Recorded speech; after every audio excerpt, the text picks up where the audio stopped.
ବସ୍ତ୍ରହରଣ ସମୟରେ ଦ୍ରୌପଦୀଙ୍କୁ କୋଟି ବସ୍ତ୍ର ଦେବା ପାଇଁ ଶ୍ରୀକୃଷ୍ଣ ଏକ ମାଧ୍ୟମ ହୋଇଥିଲେ, କିନ୍ତୁ ଏହାର ସତ୍ୟତା ହେଉଛି ଦ୍ରୌପଦୀ କିଛି ଏପରି କାମ କରିଥିଲେ ଯାହାଫଳରେ ତାଙ୍କୁ କୋଟି ବସ୍ତ୍ର ବରଦାନ ମିଳିଥିଲା।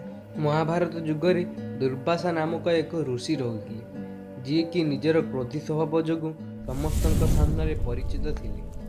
ତାଙ୍କୁ ସନ୍ତୁଷ୍ଟ କରାଇବା ଏତେ ସହଜ ନଥିଲା। ଥରେ ଋଷି ଦୁର୍ବାସା ଗଙ୍ଗା ନଦୀରେ ଗାଧୋଇବା ସମୟରେ ପାଣିର ପ୍ରବାହ ଯୋଗୁଁ ତାଙ୍କର ବସ୍ତ୍ର ପାଣି ସହିତ ବହିଗଲା। ଠିକ୍ ସେହି ବାଟ ଦେଇ ଦ୍ରୌପଦୀ ଯାଉଥିଲେ ଓ ସେ ଏହି ଦୃଶ୍ୟକୁ ଦୂରରୁ ଦେଖିପାରିଲେ। ସେହି କ୍ଷଣି ହିଁ ଦ୍ରୌପଦୀ ନିଜ ବସ୍ତ୍ରର କିଛି ଅଂଶ ଋଷି ଦୁର୍ବାସାଙ୍କ ଆଡ଼କୁ ଫୋପାଡ଼ି ଦେଇଥିଲେ ଓ ଋଷି ଦୁର୍ବାସା ସେହି ବସ୍ତ୍ରକୁ ପିନ୍ଧି ବାହାରକୁ ଆସିଲେ।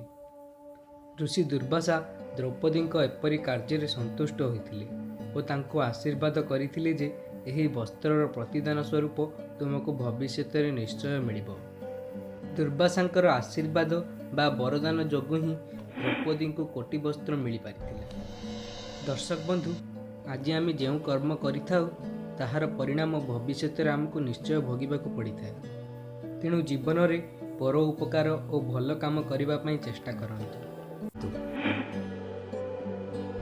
ଦୁନିଆର ରୋମାଞ୍ଚକ ଓ ରୋଚକ ତଥ୍ୟଗୁଡ଼ିକୁ ଚିତ୍ର ମାଧ୍ୟମରେ ଜାଣିବା ପାଇଁ ସବସ୍କ୍ରାଇବ୍ କରନ୍ତୁ ଜହ୍ନମାମୁଁ ଚିତ୍ରକଥା ଚ୍ୟାନେଲକୁ ଏବଂ ବେଲ୍ ଆଇକନ୍କୁ ଦବାନ୍ତୁ ସବୁଠୁ ପ୍ରଥମେ ଲେଟେଷ୍ଟ ଭିଡ଼ିଓ ଦେଖିବା ପାଇଁ।